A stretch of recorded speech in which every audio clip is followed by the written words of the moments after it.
All right, so I'm asking you to evaluate the limit. We got a big day today. By the end of the day, here's our goal. We want to kind of come up with a strategy for evaluating limits of any kind.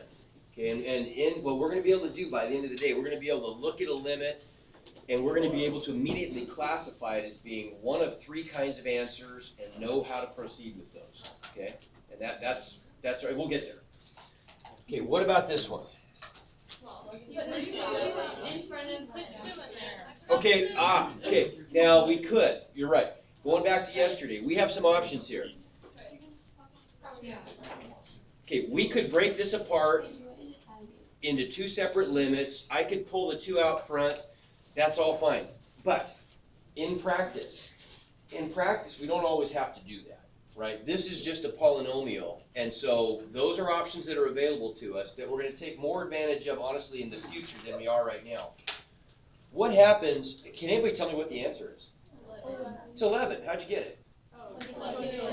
Okay, because and there is our first, the first option we always want to try is we want to see if direct evaluation works. So I'm gonna create a sheet on here that's gonna be, we're gonna keep adding to this. Let's call this our strategy for taking limits. Strategies for taking limits.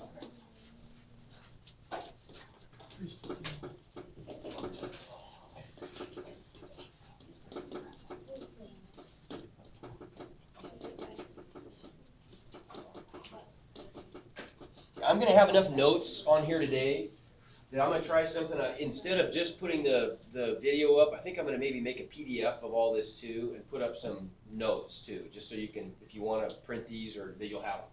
Strategies for taking limits. So the first strategy is what we're looking at on this example, right? It's one where we can just directly evaluate. If I plug the 2 in, I get back the answer 11. 2 times 2 squared plus 3 equals 11. That's my answer, okay? So it worked. We evaluated it directly and we got an answer that wasn't weird, right? It was just a regular number. So the first option is just direct substitution or direct evaluation.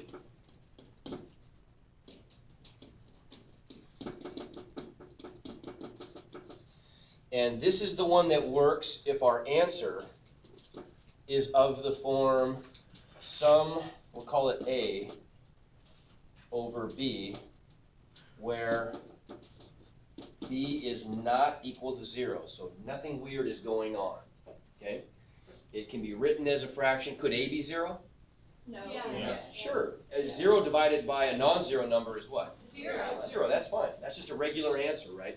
So if we directly evaluate and we get back a non-weird answer, a numerical answer, we're done. That was really simple. Why was that so simple? What did we do here? Remember, when we're taking a limit, what are we, somebody raise your hand and articulate for the group here. What are we doing when we take a limit? We are approaching a spot. Okay, we're approaching a spot. We're trying to find out what the value, we're trying to anticipate what the value of the function will be, the y value, as x approaches a certain value. Why was this one so easy? Because it's not behaved. Well, true. Okay, but there's something else going on here. What makes this so easy is as the ant approaches x equals 2, it's really easy to anticipate where he's going to end up because it exists. Because where he's going to land, where he anticipates landing, is exactly where he would land. And so we can just answer the question very simply by saying, what is the value of the function at 2? Because the point he's going to step on is exactly the point that he thinks he's going to step on. So everything is easy, right? Even though the limit doesn't really concern itself with what actually happens when he gets there, the easiest way for us to direct the ant and tell him, well, the easiest way for us to predict the y value of the ant in this case is by saying, well, he's going to step at the door, so the door's the limit, because it's actually there, right? There's no weird hole or anything. If we graph this function, if we graph this, I was gonna do it on the calculator, but I won't even waste the time. If we graph this function, we just end up with something kind of like that, right? We get a parabola, and as x approaches 2, the y value of the actual function, is the point 211. So where's the ant think he's going to step? There. 211. Yeah. It's an easy way to answer a limit, right? Algebraically, that's the thinking behind it, kind of our strategy. Algebraically, we just know that our first strategy is try direct substitution, and if it works, that's your answer, right? That will always correspond to a situation where the place exists, and so the limit is easy to provide, right? Okay, let's look at, maybe something just a little trickier. Is it still direct evaluation? We're always going to try that first, yeah. Okay, so what about something like this? What if we have, well, you tell me, is this tricky or not? Yeah.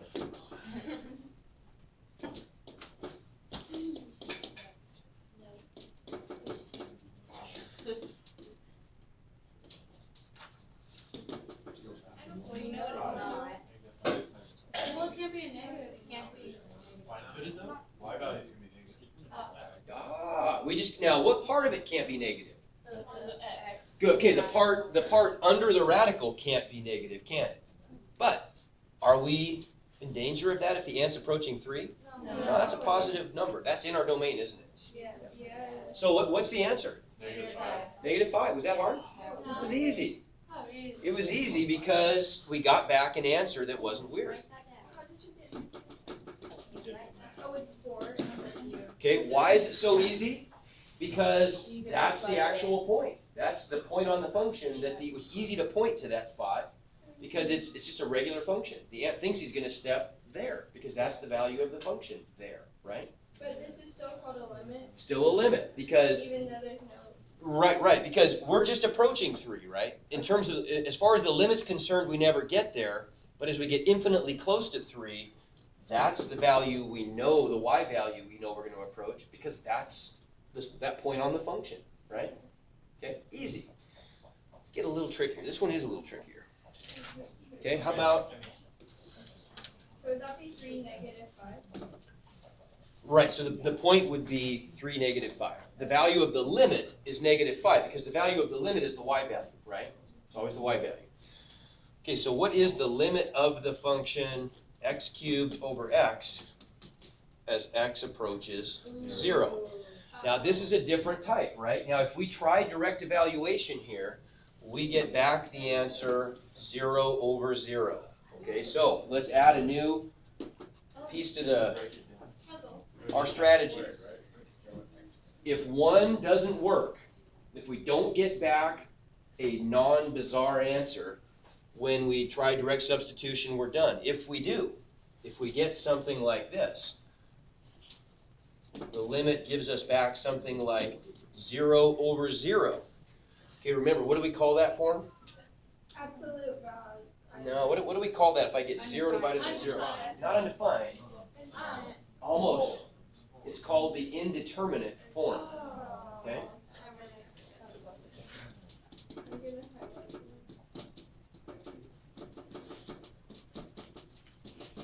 So that's what the second one's called? That's the second one, is we get an indeterminate form. I want us to very shortly here, and you can be thinking about this right now, I want you to tell me whenever we try direct evaluation on a function and we get back an answer of this form, 0/0, it always means something about the function that the ant is walking on. It's always going to produce the same kind of feature on the graph. Okay, and just hold that thought for a second. You'll be able to answer it in just a second. If you maybe already think you know, and that's fine. Okay, what do we do here? We talked about this a little bit yesterday. Okay, factor the top and the bottom, and we're going to cancel like factors. In fact, couldn't we say it again? Like multiply the x on the tops and then it's like x We could, but I'd have to multiply top and bottom by the same thing, and I'd have x to the fourth over x squared. So I'd still have the same issue, wouldn't I? Right? Okay, so what are we gonna do? All right, so the top just factors into x cubed, x times x times x. The bottom is x, is just plain old x. So I'm able to cancel one of those x's, aren't I? Yeah. Right? Now here's the thing about this.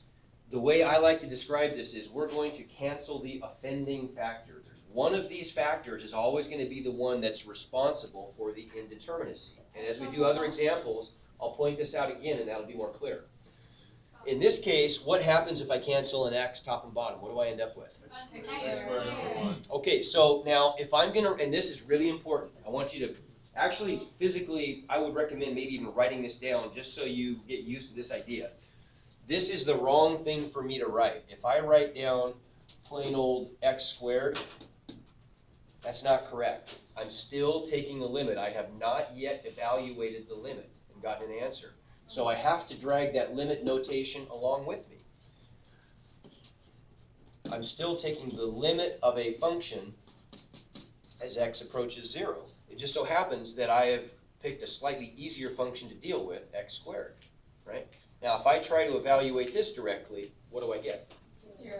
I get an answer of 0, which is fine.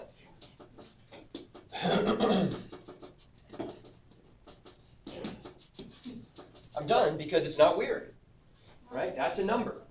Okay, but what did I do there? This is what I think is really important. A question? Yeah, so when you the indeterminate one, is it always just gonna be 0? No. It could be anything. Indeterminate means it's literally not determined, but it could be any possible value. Right. But in this case, it was 0. Yeah. Like if you add a 1. Right. You asked what you did. Yeah. What did I do? What did I do? Filled in the spot that was missing. I did. Okay. What I did here, and this language is a little bit cumbersome, but it's very descriptive, and this is what we say in calculus. We say that we traded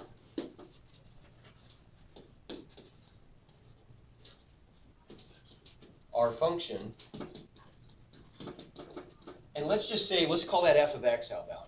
So we traded the function, we'll just call it f of x equals x cubed over x for a new function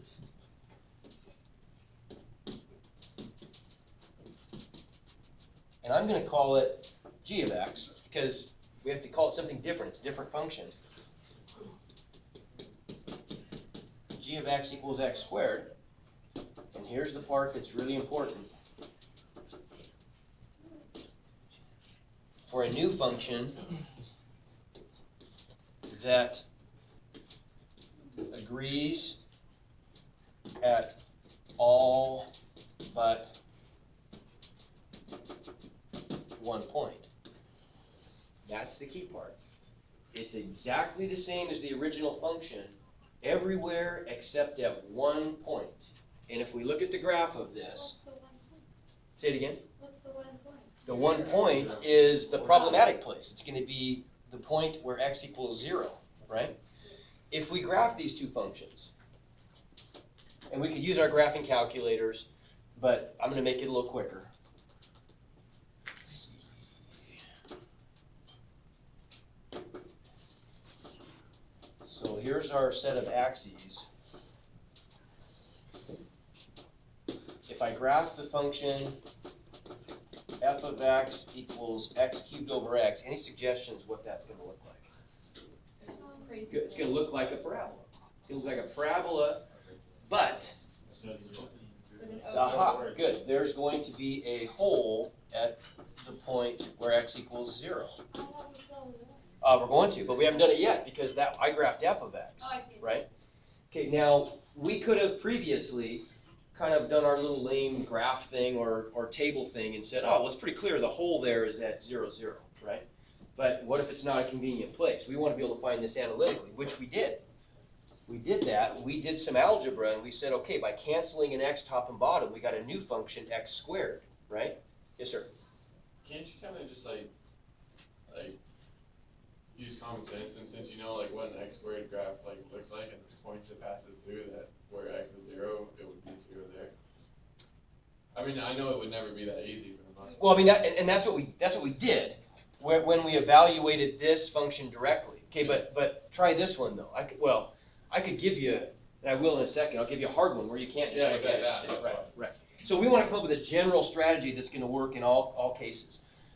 So we did this. We did some algebra. We canceled the factors that were causing the indeterminacy. And I'll point that out again in the next example, and it'll be more glaring and vivid for you. And we came up with this other function that worked. Well, what does that mean in terms of a graph? If we graph the function, whoops, supposed to be blue. It's not working for some reason very well. G of x equals x squared. If I graph that one, those are supposed to line up perfectly. It's the same thing, right? Only it fills in the hole, right? And so really what we did then is we picked a new function where direct evaluation works.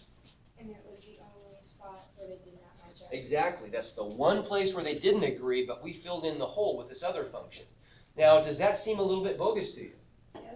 Maybe a little bit? Doesn't there something seems a little off with that? Because in math, how can you do that? How can we say that the limit of this function all of a sudden becomes the limit of this function? Okay, this is really cool. It is, really pay attention to this statement because this is a big one. I'll get out of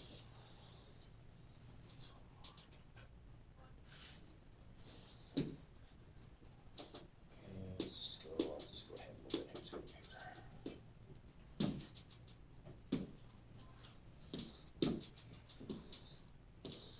Okay, would you agree that, well, you tell me, what sign goes in the middle there?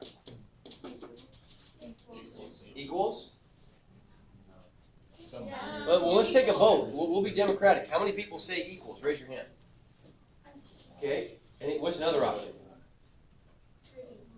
Some other Okay, option true. we've never seen. I'll tell you, it's not one of those. The equal with the slash. Not equal to. What? Okay, how many people vote for not equal to? I feel like you're tricking. Oh, okay, we're changing, a lot of people changing their mind.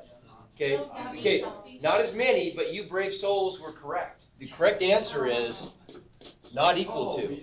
Wow. Those functions, the only way those functions could be equal is if they were identical, right? They're not. No, they're not. Think about when we went to But zero one for has the a first hole, one. one has- Exactly, one has a hole and one doesn't, right? Okay.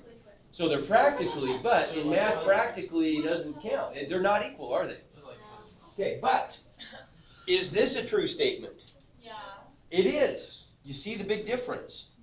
Even though these two functions are different, their limits are equal, right? Because the limits don't care about the value of the function at that point.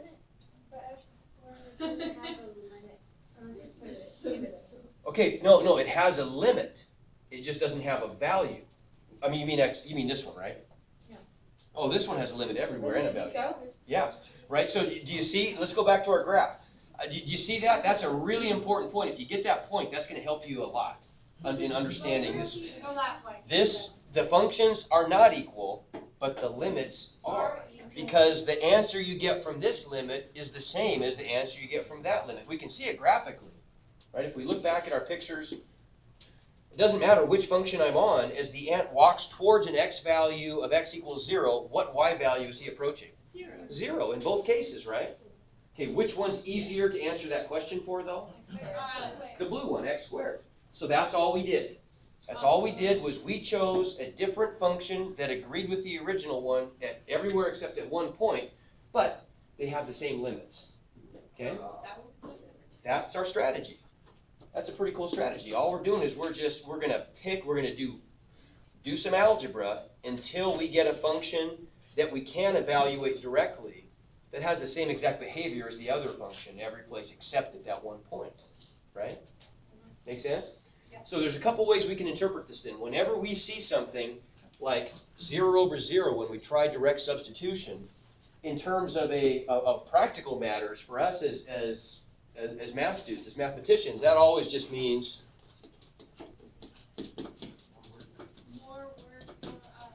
more work. You got to do some algebra to trade that function for a nicer one. But that's okay. Yeah. Okay. Right, we're going to trade our original function for one that agrees with it every place except at that one point. so we can use direct evaluation. Well, Okay. okay, so when the equations become more complicated, what? Well, we're gonna look at, and our focus is honestly gonna be on this step for today, and probably, maybe even half of tomorrow kind of a thing. There's one other kind I want you to see though, and this is an easy kind. What's the other possibility up here if we try direct substitution? There's one other possibility we haven't yet addressed. So, No. let's say. Wait, there is no limit. Okay, true, but what's it gonna look like in terms of our answer? Yeah. We, You can't even do it. Oh, when the limit does not exist. okay, true, and that's gonna be our answer, I'll tell you that in advance, but what's the look gonna be? If we get back, when we try direct substitution, if we get back some rational number, so that the bottom is not equal to 0, good, that makes it easy. If we get back the answer of 0 divided by 0, it means more work, what's the other possibility? Like 2 or Yeah, the bottom is 0, but the top is not. Right, that's the one that we have, that's the one case that we haven't considered yet. So the third type of limit we'll see is one like this, where the limit yields an answer of something like a divided by 0, where, go away, where a is not equal to 0. Okay? Okay, now this type of, yes? Wouldn't that be undefined? It is. It's undefined, and our answer for now, our correct answer is no limit. No.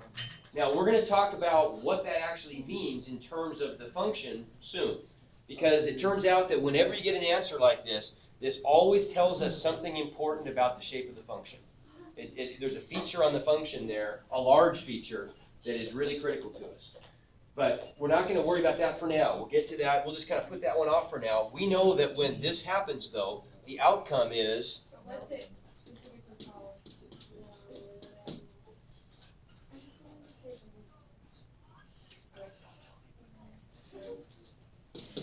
no limit, and we're done. Okay, for now. Later on, we'll fill in some more information about that. So our focus today is on this kind, because these are easy, aren't they?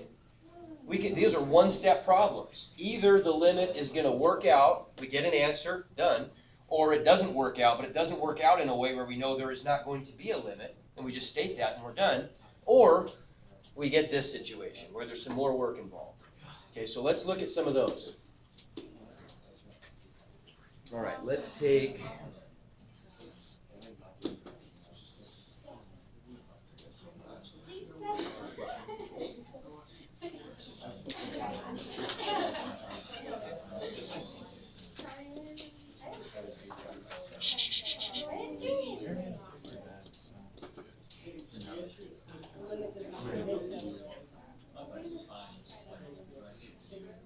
Do you need that little arrow when you're in it or no? Yeah.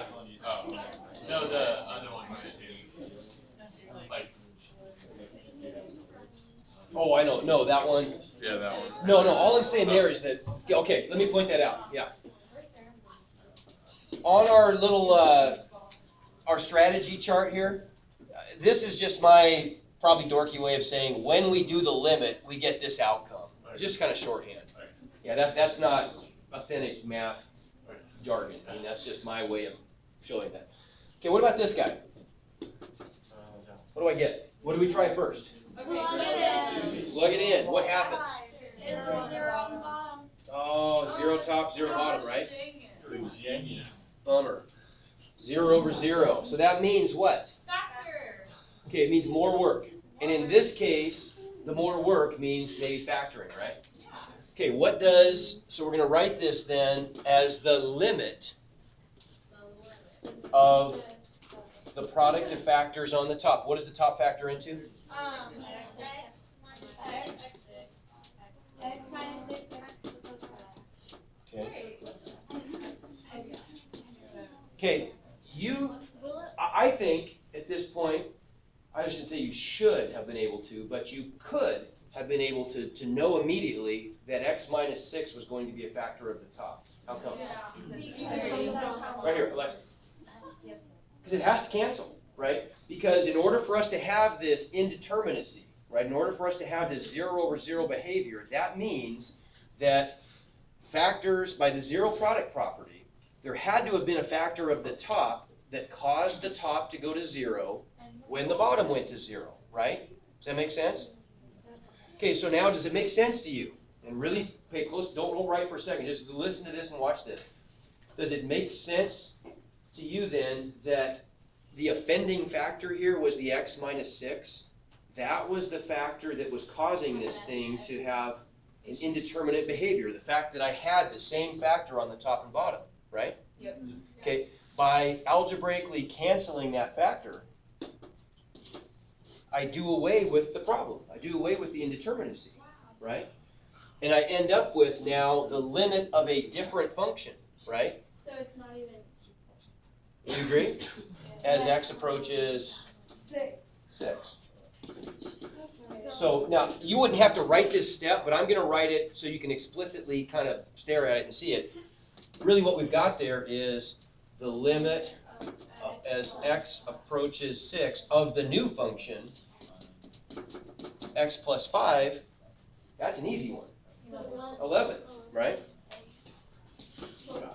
Okay, so here's the important part. Is the green function the same as the black function?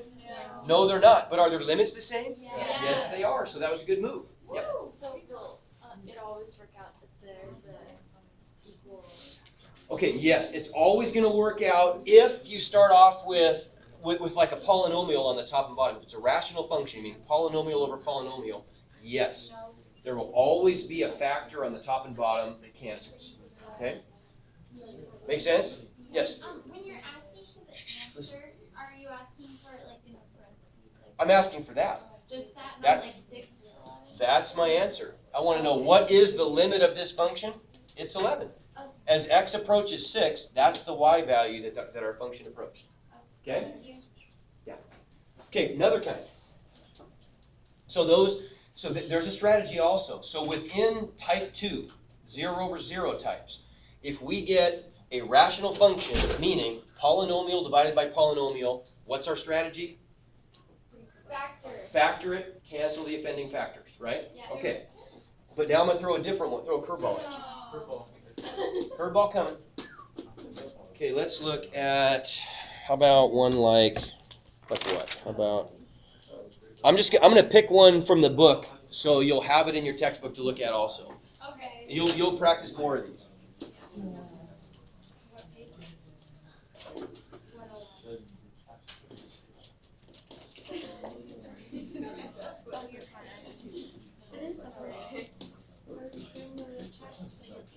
What about that? Well, let's test it. Okay, you get 0 top and bottom, agreed? Yes. Okay, problem. More work, right? Yes. Okay, but would you also agree, yeah, this is not one that's at least it's easy to factor. It can be done, but it's hard. It's not a good approach. Let's try something different. Okay. Now, this is kind of going to look like a weird technique, but this is something that we're going to see again and again. This is called a rationalization technique. I'm not just rationalizing. I'm not just making this up as I go and trying to rationalize. No, it really is. This is rationalizing is something that we want to do. What is irrational about that quotient? The square root. A square root is, in general, produces an irrational y value. Not always, but right, that's an irrational part of our function. That's the part we've got to get rid of, right? We've got this square root of x plus 1 minus 1 that's going to 0 in our limit that x approaches 0, right? Yeah. So we need to somehow get rid of that.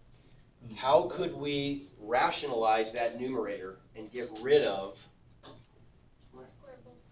Okay, now I understand why that makes sense in a way, because you undo a square root by squaring. But if I square, I'm changing the answer, right? Okay, now listen. Here's a suggestion. Multiply top and bottom by Or x times x plus 1. x times. I don't know, because I was thinking like, if you had to distribute x plus 1 over the radical. Okay, you're thinking in the right direction. thinking in the right direction. That's not the exact answer, but you're going in the right, towards the right place. Yeah. Okay. So, yeah. Couldn't you just times the top and the bottom by x? Because then it'd be x squared. Okay, but then, that's fine, I could do that, but let's just see what happens. If I do that, I'm still just gonna get 0 times 0 over 0 squared, right? But if you I'm times, still stuck. if you times by x, wouldn't it cancel one? Well, now I can just cancel and go right back where I started. Just go right back to there, right? Okay. Yes? Multiply top and bottom by the square root of x plus one. Multiply top and bottom by the square root of x plus 1. Now that's moving in the right direction. If I multiply both the top and the bottom by the square root of x plus 1. X plus one and then plus one. Ah, okay. That by itself, and we could demonstrate it, it's not going to quite work. But if I multiply top and bottom by the square root of x plus 1 plus 1, that is going to work. Why? So the opposite things. Yeah, okay. Good, because it's, there you go, because it is a conjugate pattern. It's a difference of squares. Let's review something real quick. Here's the pattern.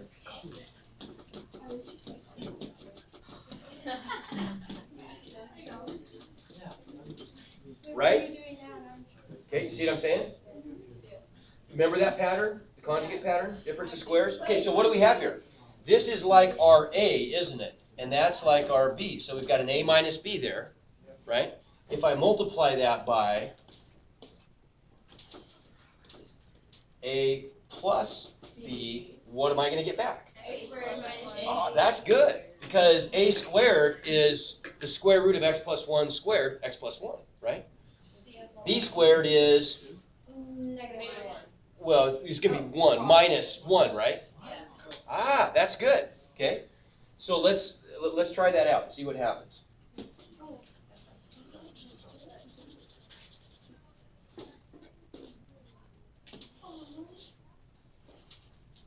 So let's go ahead and put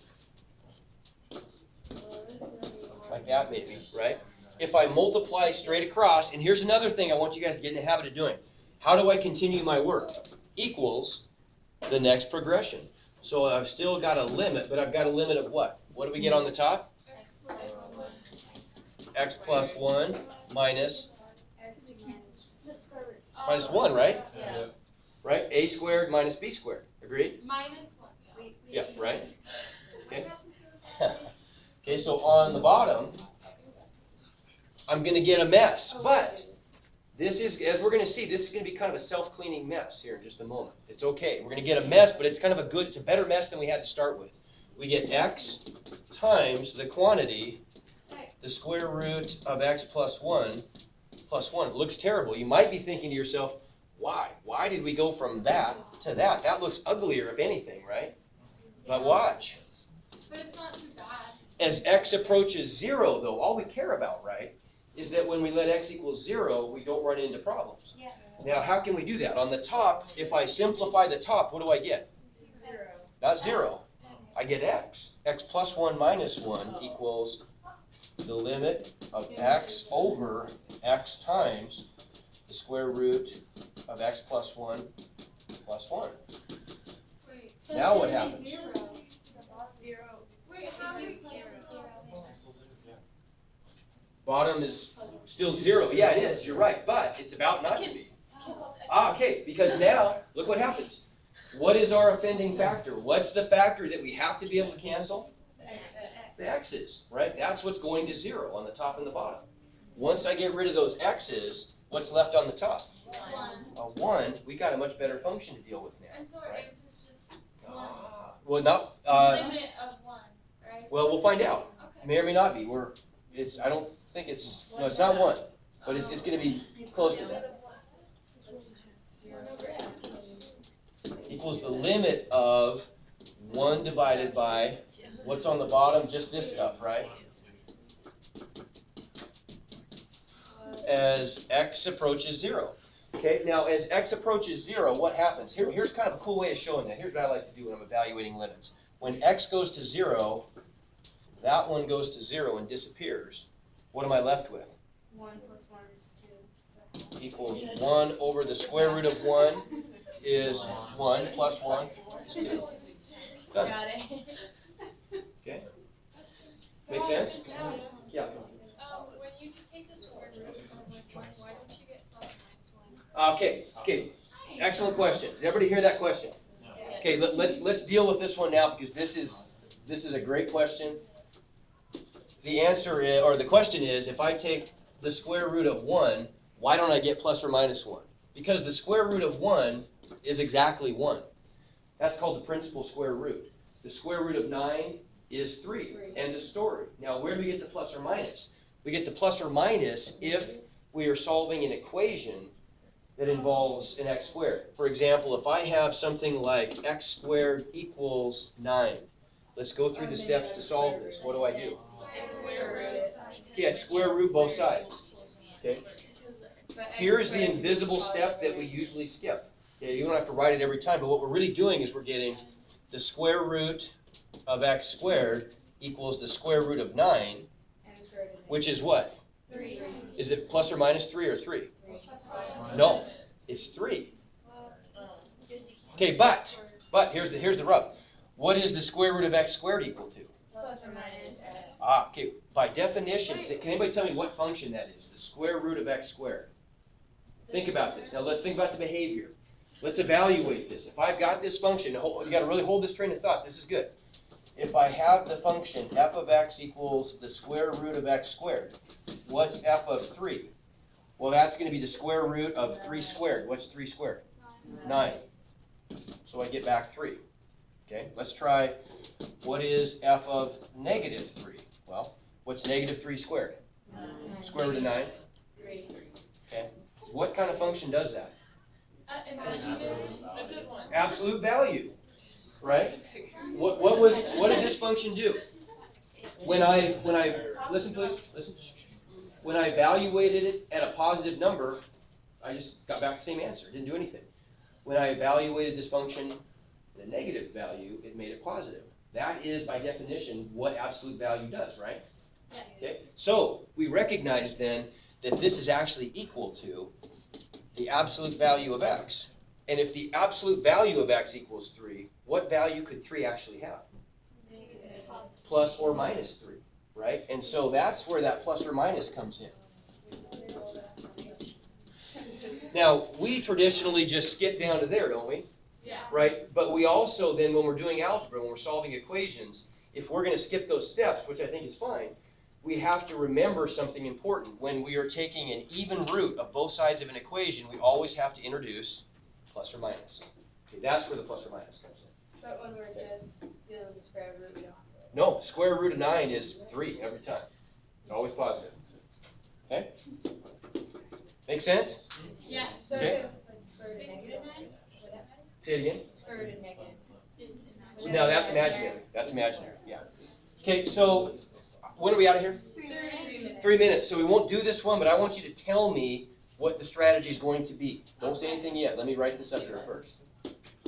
So what if I gave you the limit of square root of x plus 4 minus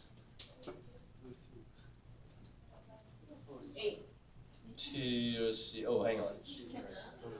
Minus 2.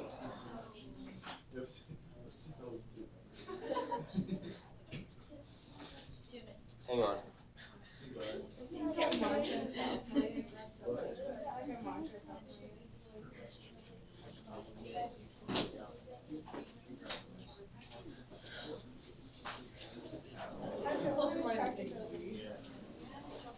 Okay. What do we got? Hang on. Okay, how come we have to do something tricky? 0 to 0. Okay, good. So what's our trick going to be? We're going to multiply top and bottom by what?